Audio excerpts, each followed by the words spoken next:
Brandon. Play on, says the referee. Good response from Rafinha. Langley squares to Piquet.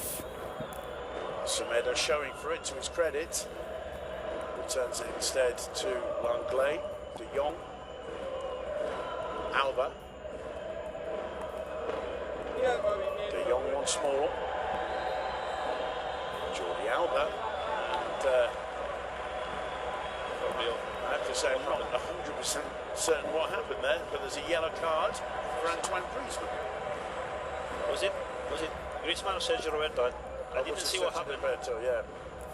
Looked as though the referee had turned to Griezmann, but Sergio Roberto's got the yellow card. That's probably the foul of Carlos Perez and Sergio Roberto complaining after it getting the yellow. Right. And now it's one yellow card each.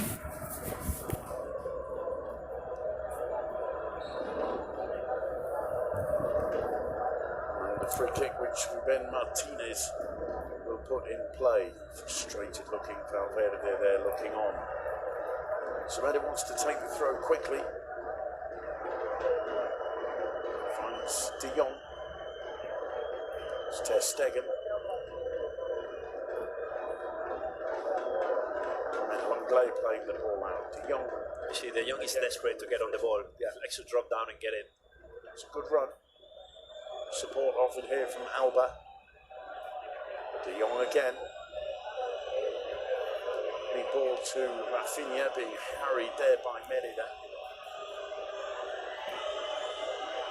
He's had a great start of the season, Rafinha. Very happy to see him out there after all the injuries he's had.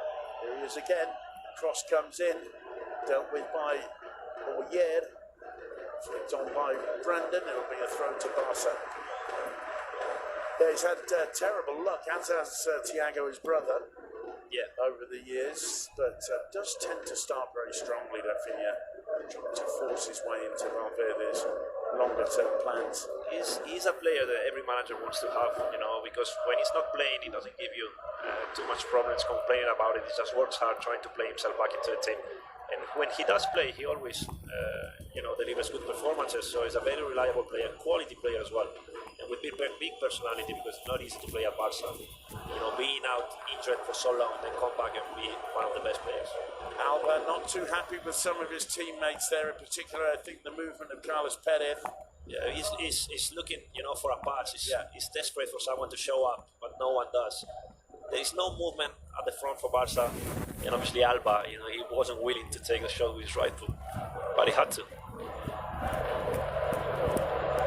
Ruben putting the ball back in play. Just over 10 minutes until the break. Brandon back to Roberto Torres. On the overlap, it's Nacho Vidal, whips the cross in low. Langley just gets rid of the danger, but only as far as Alidane.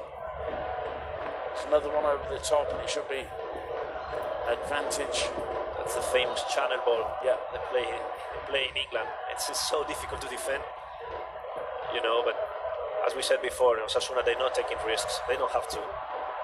Crunching challenge there from Nacho Vidal on Rafinha, and Barca want the ball back in play. Yeah, they're having, the possession, but not in the areas where they should really. They're not playing in the Osasuna's half, and when they do, they just can't find the the breakthrough. So they just need to spice it up a little bit, speed it up. De Jong, is taking too many touches, not playing too quick. And obviously, I see Griezmann is not, moving too much. He's not getting, on the ball as he should, and as Barca did really. Sergio Roberto. It's De Jong. Alba calling for it. Instead, he plays it right to Gerard Piqué. Now Carlos Perez. Semedo. Perez continuing his run. Rafinha with a little touch on. This is better from Barcelona. Absolutely. Little 1-2s. Linking up, the attacking players. This is what they need to do. Yeah, to give the Osasuna defence something to think about. Of course. Play on, says the referee. It's Brandon on the ball, taking on Langley. Finds himself cornered and wins the throw for Osasuna, but there's going to be treatment required for Roberto Torres and a yellow card for Frankie de Jong for the challenge. Good refereeing from Martinez Munuera. Very good. He let them play, and Brandon did fantastically well to win the throw-in. He was surrounded by 4 or 5 Barcelona players, and he got the best out of it.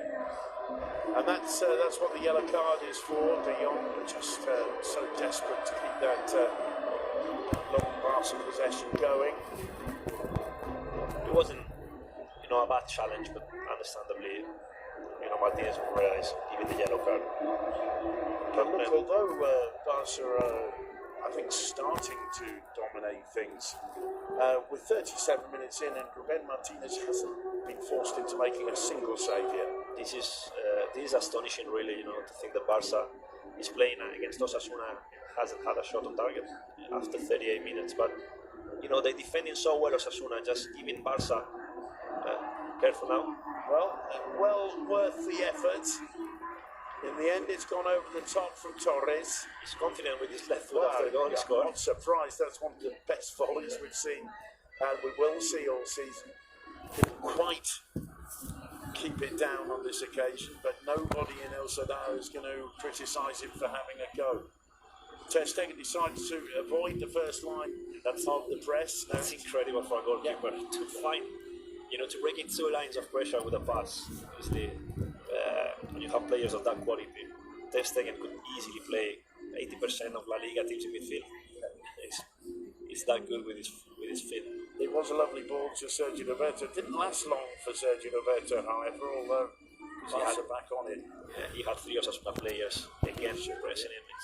It's incredible. Full credit to Arasante's side. They're putting in a brilliant performance, full of intensity. Carlos Perez, Griezmann stretching, just about finds Semedo.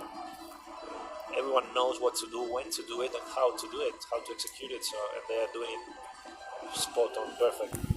De Jong, Rafinha, caught by Oyer. Down the square to Nacho Vidal. It's a good run to get away from Rafinha. Brandon's run at the back of Lenglet, but Nacho Vidal didn't see him. That was excellent piece of defending though by Gerard Piqué, although Sergio Roberto misunderstands the movement of Jordi Alba and puts the ball directly out for an Osasuna throw. They're going through a hard time, Barca. They probably expected that, from Osasuna, but obviously they didn't expect themselves to be, having such a bad day, really, because they're not finding the right passes, they're not finding the rhythm in the game. Jimmy Avila taking on Lenglet and pulling out the magic tricks. And Osasuna players can do some magic as well. That was a player full of confidence, now. It's also a message to Lenglet and the Barca players, isn't it? Anything you can do, I can do better. Brilliant from Jimmy Avila. That was fantastic. Piece of skill. And getting the fans on their feet, which is obviously so important in a stadium like El Sadar. Yeah, absolutely. It was an amazing piece of skill from Chimi. He's capable of doing things like that. There's De Jong for Barcelona. Just moves it up a gear. Again, it's a good run. Looks over the left shoulder. Can't see the movement from Alba. Battles and comes out on top with the fight with Fran Merida. The defence clears. Alba forced to sprint back and tuck it back to Ter Stegen. Barca start again. Here's Piqué. Now we've seen a glimpse of what De Jong can do. He can dribble with the ball, getting past opponents and defensive lines of the opposition, but he's not finding, the pace of and the rhythm of the game at the moment.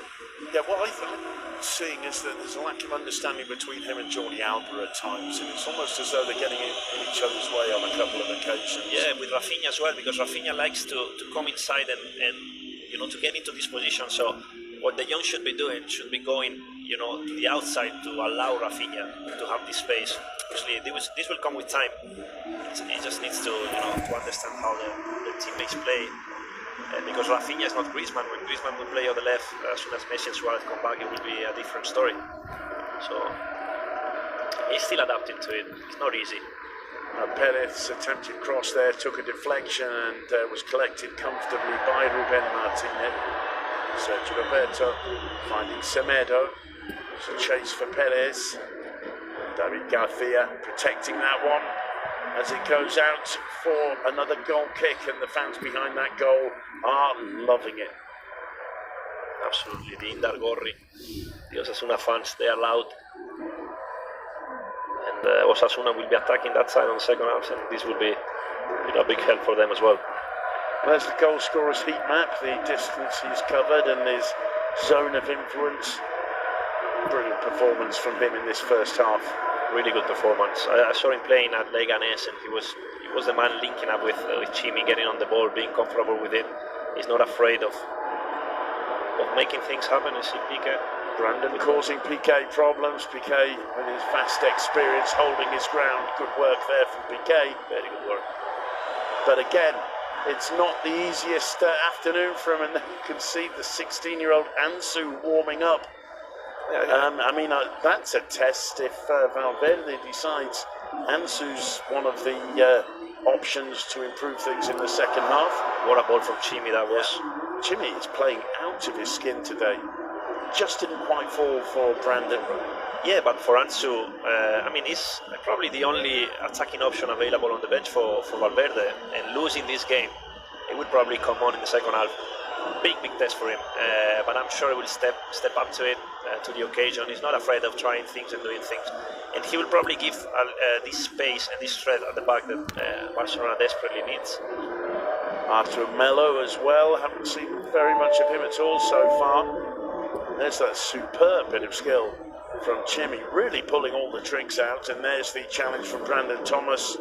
But not only pulling the tricks, but doing things that are actually effective. Effective, because sometimes you see players doing things that there's no question, it's not showboating. Yeah. He's putting in an absolutely brilliant opening 45 minutes. He's a player full of confidence, perfect for Osasuna, great signing, and a player with a fantastic future ahead of him as well. Of course. Someone should play there. Just got called by Brandon Thomas. Seen the yellow card.